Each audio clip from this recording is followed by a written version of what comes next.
이 시간 하나님의 백성인 이스라엘의 죄란 제목으로 또 하나님의 말씀을 증거하도록 하겠습니다. 제가 예전에 이 사역했던 교회에서 장로님들과 대화를 하다 보면 공통점이 하나 있습니다. 장로님들의 이 어렸을 때는 물질적으로는 가난했지만 신앙적으로는 더 뜨거웠던 시대라는 사실입니다. 누가 봐도 그런 것 같습니다.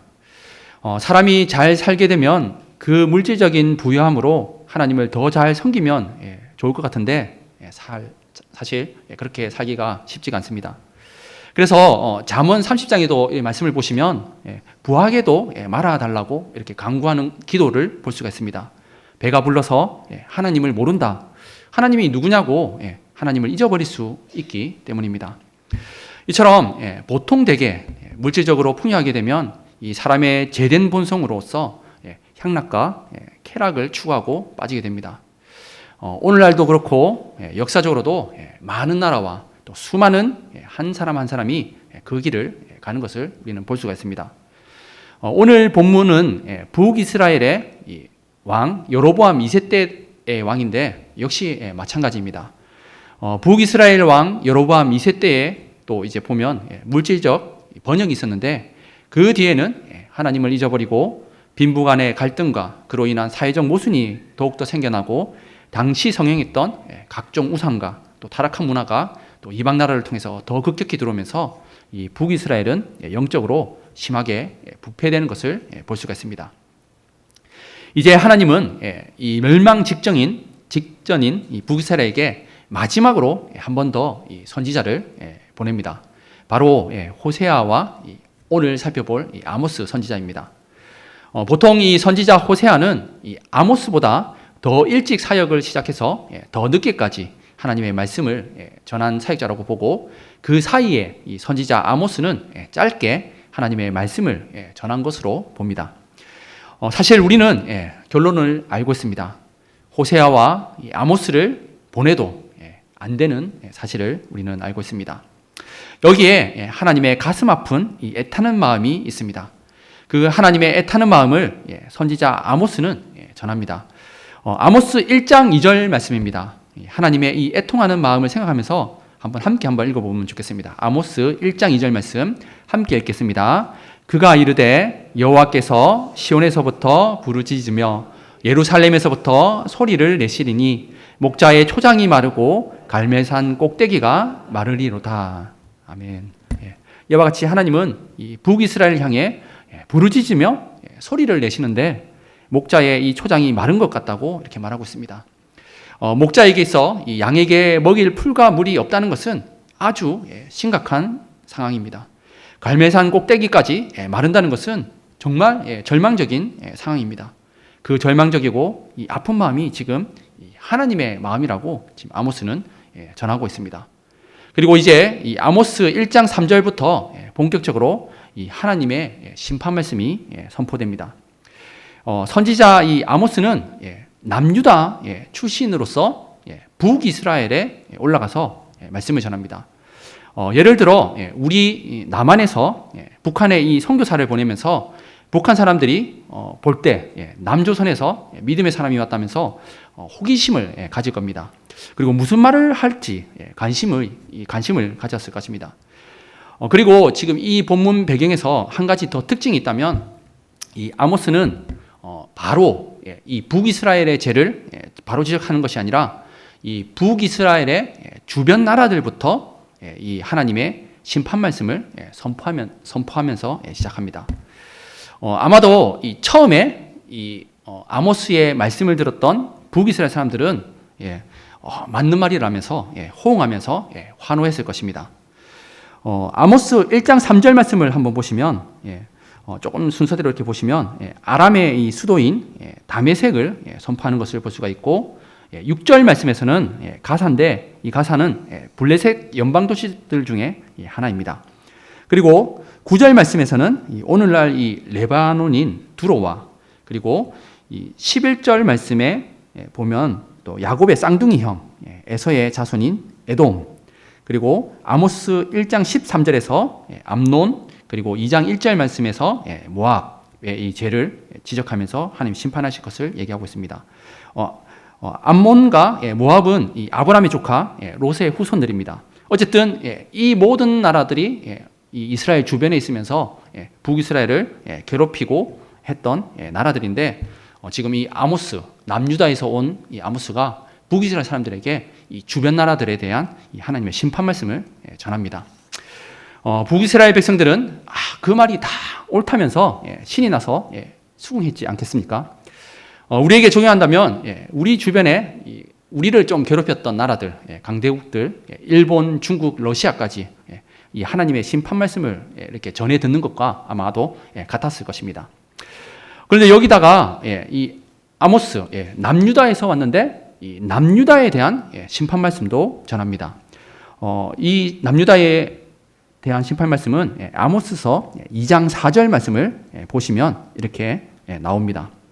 이처럼 남유다에서 온 선지자 아모스가 주변의 북이스라엘의 주변 나라들부터 해서 남유다까지 이 하나님의 심판 말씀을 전하니 이 북이스라엘 사람들은 아마 통쾌했을 것입니다. 그리고 이 아모스 선지자를 모처럼 제대로 된 이 선지자가 우리에게 왔다면서 바르게 말씀을 전하는 자라고 인정했을 것입니다. 그런데 하나님의 심판 말씀은 여기서 끝나는 것이 아니었습니다. 지금 앞에 부분까지는 서론격으로 이렇게 심판 말씀을 전했다면, 이제는 본격적으로 그들의 죄, 북이스라엘의 죄를 이제 열거하면서 하나님의 말씀을 이제 아모스는 선포합니다. 아마도 이 아모스의 말씀을 들었던 북이스라엘 백성들은 당황했을 것입니다. 북이스라엘 자신들에 대한 이 심판의 말씀을 거부하고자 하는 이 마음도 생겼을 것인데, 그런데 어떻습니까? 앞서 이 주변 이방 나라들과 남유다의 심판을 들으면서 맞다, 올바른 선지자가 왔다, 이렇게 정당하다면서 환호했는데, 이제는 그 아모스 선지자가 이제 북이스라엘을 이제 심판의 말씀을 놓고 있는 상황입니다. 그래서 이 하나님의 심판 말씀을 무시하거나 이 거짓이라고 말할 수 없는 이 상황이 된 것입니다. 아모스 2장 6절 말씀부터 이 아모스 끝까지 이제 본격적으로 북이스라엘을 향한 이 하나님의 심판 말씀이 시작됩니다.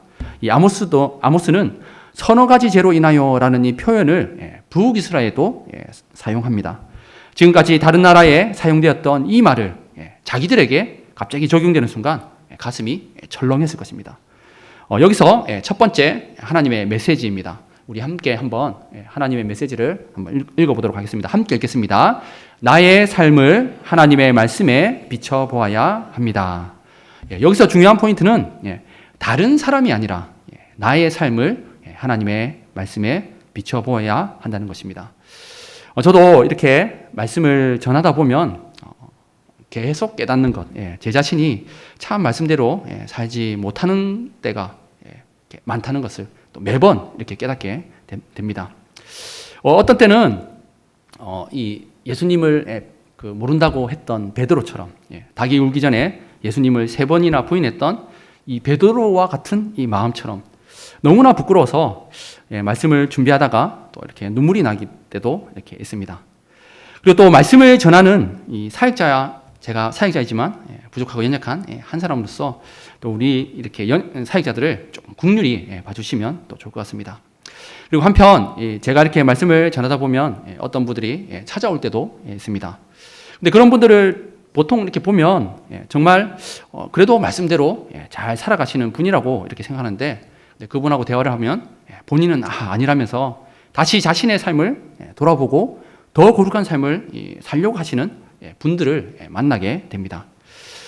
지금 말씀을 살펴보고 있는 북이스라엘처럼 말씀이 선포될 때 주변 이웃 나라의 심판을 이는 너 말씀이야, 그렇게 다른 사람의 심판을 기뻐하는 자가 되지 않기를 바랍니다. 정작 자신의 죄에 대해 하나님의 심판에 놀라며 당황하는 그런 북이스라엘과 같은 삶이 되지 않기를 바랍니다. 하나님의 말씀이 우리에게 전해질 때 먼저는 우리 자신을 돌아보고 우리 마음밭에 뿌려져서 30배, 50배, 100배 결실하는 이 하나님의 복이 있기를 삼위 하나님의 이름으로 축복합니다. 그러면 구체적으로 이 북이스라엘의 제약은 무엇입니까? 먼저 아모스 2장 6절에서 7절 상반절까지의 말씀입니다. 함께 읽어보면 좋겠습니다. 아모스 2장 6절에서 7절 말씀 함께 읽도록 하겠습니다. 6절입니다. 여호와께서 이와 같이 말씀하시되 이스라엘의 서너 가지 죄로 말미암아 내가 그 벌을 돌이키지 아니하리니 이는 그들이 은을 받고 의인을 팔며 신 한 켤레를 받고 가난한 자를 팔며 힘없는 자의 머리를 티끌 먼지 속에 발로 밟고 연약한 자의 길을 굳게 하며 여기까지 읽도록 하겠습니다. 먼저 6절 하반절 말씀을 보시면 저희가 은을 받고 의인을 팔며 신 한 켤레를 받고 궁핍한 자를 판다고 이렇게 말하고 있습니다. 여기서 이 은을 받는다는 것 그리고 신 한 켤레를 받는다는 것은 재판 중에 있는 일로 보시면 좋을 것 같습니다. 은이라는 이 뇌물을 받은 재판관이 의로운 자, 즉 무죄한 자를 재판 중에 죄인으로 판결하고 심지어 노예가 되는 이 상황을 생각해 볼 수가 있습니다. 그리고 이 고대 이스라엘 백성들은 재산이나 토지 등을 거래할 때 그 거래가 성세되었다는 표시로 신발을 교환하는 풍습이 있었습니다. 그래서 여기서 지금 나오는 신 한 켤레는 재산권이나 이 토지권의 상징이라고 보시면 됩니다. 이렇게 볼 때 재산이나 토지와 관련된 이 법정 소송 중에 재판관이 부자들에게 유리하게 판결해주고 이 가난한 자의 재산권이나 토지의 일부를 받는 경우를 생각해 볼 수가 있습니다. 그래서 어떻게 됩니까? 아모스서 2장 7절 말씀처럼 힘없는 자의 머리를 티끌 먼지 속에 발로 밟고 연약한 자의 길을 굳게 한다고 이렇게 말하고 있습니다. 하나님을 믿는 도시, 하나님을 믿는 나라인데 이렇게 억울한 사람들이 계속 생겨나는 것을 보게 됩니다. 출애굽기 18장 말씀을 보면 모세가 이 모든 재판을 맡아서 아침부터 저녁까지 처리하는 이 비효율적인 모습을 보고 장인 이드로가 한 가지 좋은 의견을 냅니다. 그것은 사람을 천부장, 백부장 이렇게 사람을 세워서 재판하게 하고 그래도 해결하기 어려운 문제는 이제 모세가 직접 해결하고 하라고 하는데 그때 이 재판하는 사람의 세우는 기준이 나옵니다. 출애굽기 18장 21절 말씀을 함께 한번 읽어보면 좋겠습니다. 함께 읽도록 하겠습니다. 너는 또 온 백성 가운데서 능력 있는 사람들 곧 하나님을 두려워하며 진실하며 불의한 이익을 미워하는 자를 살펴서 백성 위에 세워. 여기까지만 읽도록 하겠습니다.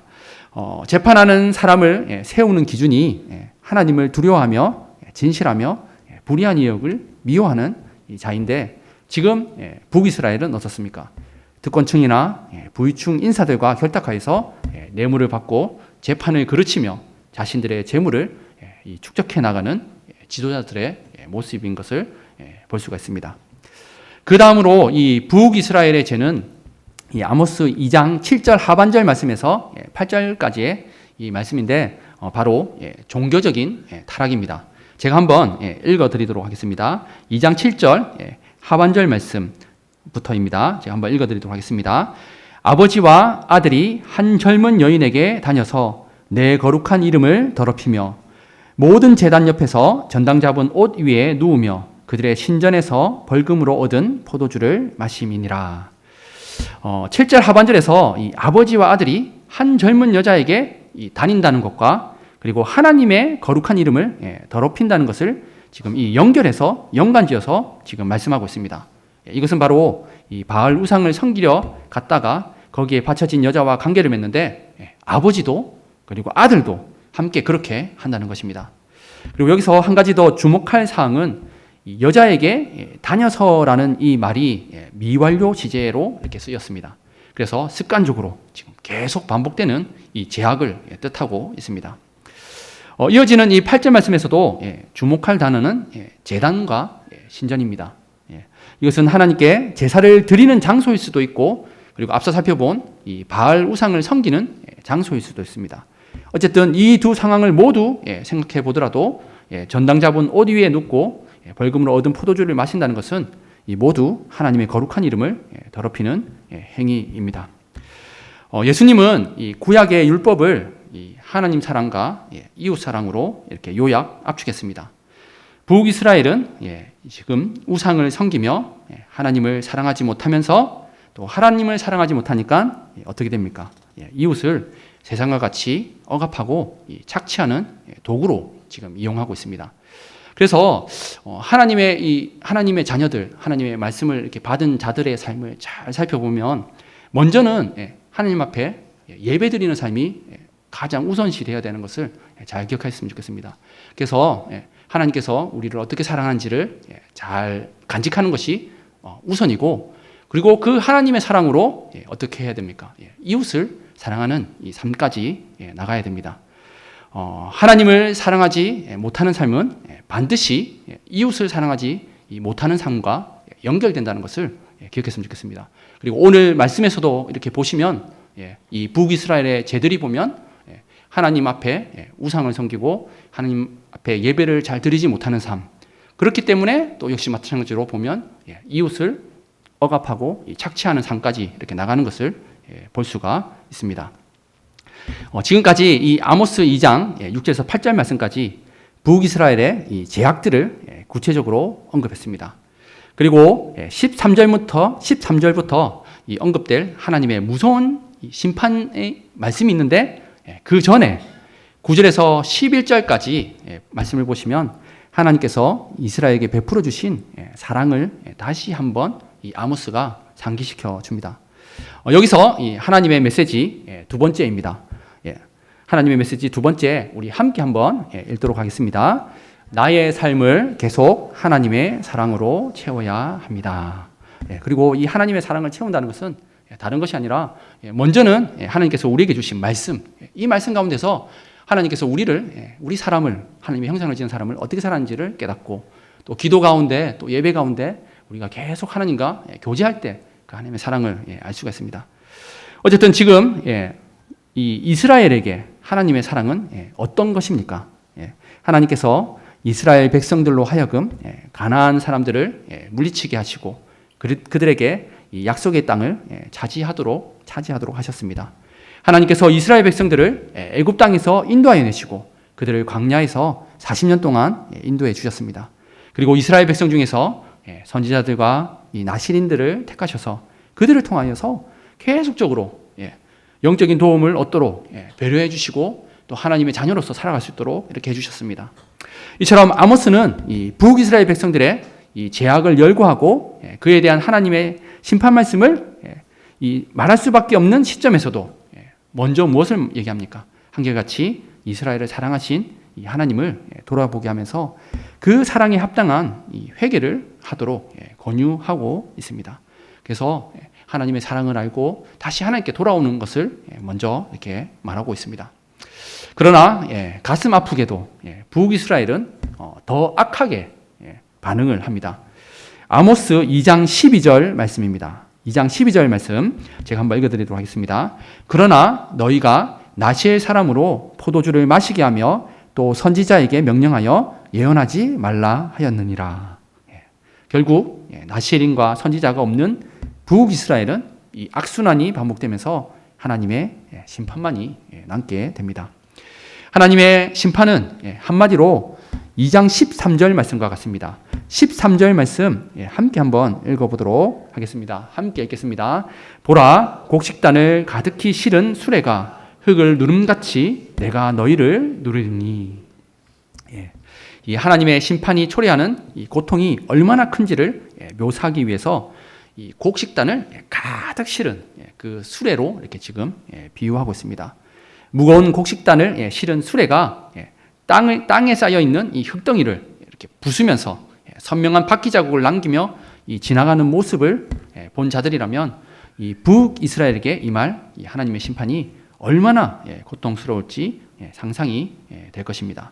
그리고 그 뒤를 이어서 2장 14절에서 16절 말씀에서는 이 열거법을 통해서 이 하나님의 심판을 얘기하는데, 그 중에서도 용사 중에서도 굳센 자가, 그러니까 전쟁의 날에 벌거벗고 도망가게 된다는 이 말씀을 통해서 이 전쟁에서 패한 북이스라엘이 또 얼마나 큰 수치와 치욕을 당하게 될지를 보여주는 것입니다. 그리고 또 역사 가운데서 또 우리는 성경 말씀 가운데서 그것이 이루어진 것을 우리는 확인할 수가 있습니다. 오늘 말씀의 결론입니다. 성경에 나온 오늘 말씀 말고도 한번 하나님의 심판들을 한번 좀 생각해 보시면 좋겠습니다. 가장 먼저 창세기 18장 19장에 나오는 이 소돔과 고모라의 심판을 한번 생각해 보십시오. 아브라함이 하나님께 간구를 합니다. 아브라함은 의인 50 그리고 45인 40인 끝내는 이제 10인이 있으면 하나님께서 어떻게 하실 거냐고 이렇게 묻습니다. 그때마다 하나님은 의인이 있으면 이 소돔과 고모라를 멸망하지 않겠다고 말씀했습니다. 그러나 소돔과 고모라에는 의인이 없었습니다. 하나님은 이 아브라함을 생각해서 이 롯의 가족을 제외한 피하게 한 다음에 이 소돔과 고모라에게 유황과 불을 비같이 내려서 멸하셨습니다. 또 창세기 6장에 나오는 홍수 심판도 한번 생각해 보십시오. 사람의 죄악이 세상에 가득한가 그 마음으로 생각하는 모든 계획이 항상 악할 뿐임을 보시고 하나님은 심판을 결정하십니다. 여기서도 노아와 그의 가족들을 제외한 모든 자들에게 홍수 심판이 결정됩니다. 요한계시록의 마지막 심판도 역시 마찬가지입니다. 누가복음 18장 8절 하반절 말씀에서 예수님은 이렇게 말씀합니다. 그러나 인자가 올 때, 그러니까 예수님이 다시 올 때 세상의 믿음을 보겠느냐 하시니라. 이처럼 하지만 마지막 심판 때에도 더 이상 믿음의 사람을 찾을 수 없기 때문에 이 마지막 최후의 심판이 임하는 것입니다. 오늘 살펴보았던 이 소선지서, 이 아모스서 역시 북이스라엘도 심판도 동일합니다. 하나님의 부름을 받고 귀한 사명을 받았지만 하나님께서 북이스라엘에게 믿음을 도저히 찾아볼 수가 없습니다. 그래도 하나님은 마지막까지 선지자들을 보내면서 또 나시린을 보내면서 돌아오기를 원하셨지만 바라셨지만 끝내 돌아오지 않는, 아니 오히려 나시린을 죄짓게 만들고 선지자에게 예언을 못하게 만드는 이 악을 저지르는 북이스라엘을 보게 됩니다. 하나님께 큰 구원과 귀한 사명을 받았는데 함부로 대하는 이 북이스라엘에게는 이제 세상보다 더 큰 심판이 있을 수밖에 없습니다. 오늘을 살아가는, 이 시대를 살아가는 우리에게도 같은 말씀이 적용이 됩니다. 하나님께서 지금도 이 세상을 유지하고 보존하시는 이유는 우리 교회 때문입니다. 하나님은 믿음의 사람들이 있기 때문에 이 세상의 심판을 보류하시고 지켜나가는 것입니다. 다들 한국교회가 많은 위기에 처해 있다고 이렇게 말하고 있습니다. 누가 보아도 정말 그런 것 같습니다. 하지만 잊지 마시기 바랍니다. 오늘 하나님의 메시지 마지막 세 번째입니다. 세 번째 함께 한번 읽도록 하겠습니다. 함께 읽겠습니다. 거룩한 교회가 세상의 희망입니다. 이곳 가운데, 이 시대 가운데 진교교회가 있기 때문에 또 하나님의 말씀대로 믿음의 자녀들을 길러내면서 진리의 말씀을 지켜나간다면 하나님은 반드시 진교교회를 보호하시고 계속 이어가게 하실 것입니다. 그리고 진교교회를 통해 세상의 심판을, 이 땅의 심판을 보류하실 것입니다. 오늘 이 시간 이후로 우리가 좀 더 하나님의 마음을 더욱 알아가고 우리에게 주어진 사명을 좀 더 잘 감당하는 모든 진교교회 성도님들이 되시기를 삼위 하나님의 이름으로 축복합니다. 마지막으로 신명기 33장 29절 말씀입니다. 신명기 33장 29절 말씀, 이제 모세가 죽기 전 이제 가나안 이제 2세대가 이제 하나님의 땅에 들어가는 그들을 놓고 이 복을 비는 말씀인데 함께 한번 읽고 말씀을 마치도록 하겠습니다. 함께 읽도록 하겠습니다. 이스라엘이여 너는 행복한 사람이로다.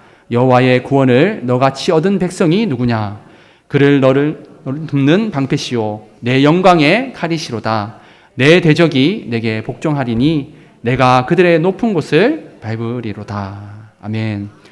오늘 이 시대를 살아가는 우리의 사명을 잘 감당하시는 모든 진교교회 성도님 되시기를 삼위 하나님의 이름으로 축복합니다. 제가 기도하겠습니다. 은혜로우신 하나님 아버지,